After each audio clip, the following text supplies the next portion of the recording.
Hello and welcome to Fast Forward Newsline. My name is Michael Welch. On today's installment, we're going to be discussing our toxic soup, and which we are finding ourselves immersed as human beings. With me today is Sara Arenson. She is a freelance journalist and frequent contributor to CKUW as well as CBC and the Community News Commons. So thank you for joining us, Sara. Well, thanks for having me today, Michael. Now, I know that you've recently uncovered a very shocking study having to do with one particular chemical named BPA. What is that exactly? Sure, I can tell you a bit about BPA. BPA stands for bisphenol A.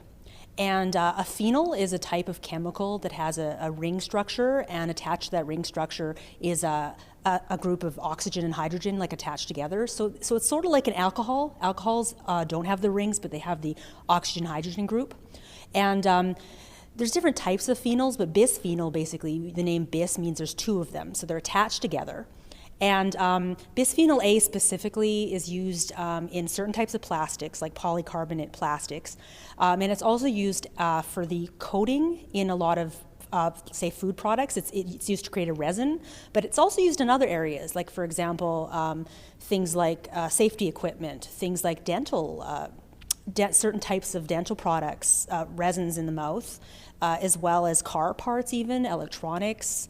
And another really interesting thing is thermal paper, like for example, the paper that comes out of a receipt printer or a lottery ticket or even an airplane ticket. So it's used in quite a few different areas. And one of the biggest areas, though, that it's used in is things like, it used to be, not so much, but the water bottles. If you look at the reusable water bottles, the really hard plastic water bottles, those can have BPA. And up until recently, up until 2010, it was used in baby bottles, but that's been outlawed. But you can still find it, for example, in like food containers, the reusable food containers as well. So could you tell us a little bit about the study? I understand BPA is quite toxic. What did this study reveal? Okay, well, first of all, BPA is toxic, like you're saying, because it's a hormone disruptor. A lot of plastics are like that. So it basically mucks with your hormones. So it can affect reproduction, fertility, can affect development, and there's also some speculation that it can affect things such as obesity, even certain cancers, like breast cancer, for example. And so it's not a safe chemical by any stretch of the imagination. Health Canada has said it's toxic. The recent study was by Environmental Defence. And actually it was Environmental Defence, which is a Canadian group, as well as, I believe, 5 U.S. organizations. It was six nonprofits together did this study. And it's called Buyers Beware.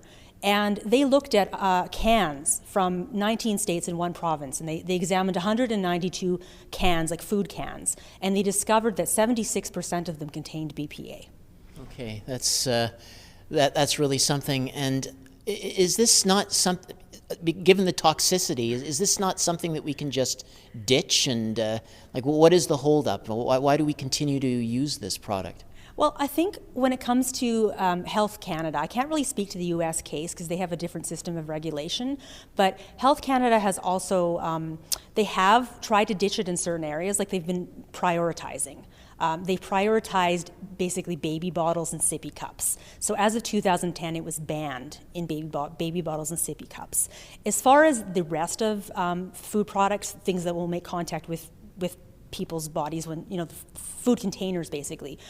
They're saying that right now we're exposed to a very low level of BPA and they don't think it's unsafe, the level, but they are trying to phase it out. They are working with can manufacturers, but it's by no means is it an actual goal of manufacturers across the board, even retailers. Like, I don't know, from what the study says, there aren't any retailers that are actually planning to completely phase it out. There are those that are trying to reduce the use of BPA, and I think maybe one of the problems with this is, first of all, the fact that we haven't said that it's in huge numbers, but also the fact that there are certain substitutes for BPA, but we don't know if those substitutes are safe. Which of those are safe? Could you talk about other chemicals that we're immersed in? Because BPA is just one of many different substances, as I understand it. I mean, how widespread are all these chemicals in our environment, in our own bodies?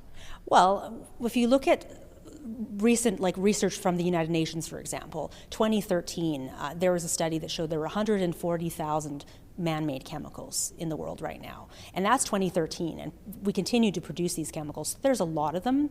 And we're not just talking plastics. We're also talking items like things like pesticides, things like flame retardants is a big deal. Those are quite toxic. There's a huge list. Metals, we produce products that have toxic metals in them, like mercury and stuff. The list is quite extensive, and you can find this information out on Health Canada's website. You can find this information out in a 2005 report by Environmental Defence called Toxic Nation. And I think the best way of looking at how immersed we are in these substances is really looking at how much is in our bodies and how much, well, they can measure it in the environment as well, but there's something called biomonitoring, and that's where you measure the levels of toxic substances in, for example, blood, urine, tissues. You can actually measure those substances, and those studies have shown that, for example, like in 2005, the Environmental Defense study, Toxic Nation, they found that they tested 11 volunteers, and there was, I believe, an average of 44 chemicals in each person. And so we're talking chemicals that are hormone disruptors, chemicals that are respiratory, cause respiratory problems, carcinogens, developmental reproductive problems. So, and they were saying multiple. There might have been 40 of each. So we're talking, like, we're not just talking one substance that is toxic that's affecting us. Other examples might be dioxins, PCBs.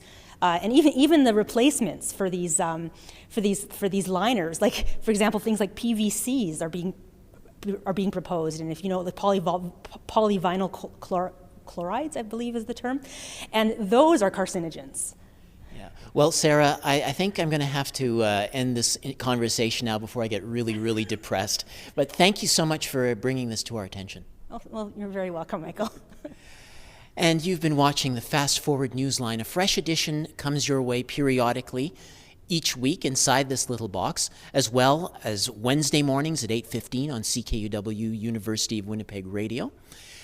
Thank you to the Government of Canada, to the Social Justice Fund of Unifor, to CKUW and the University of Winnipeg Radio for their generous support.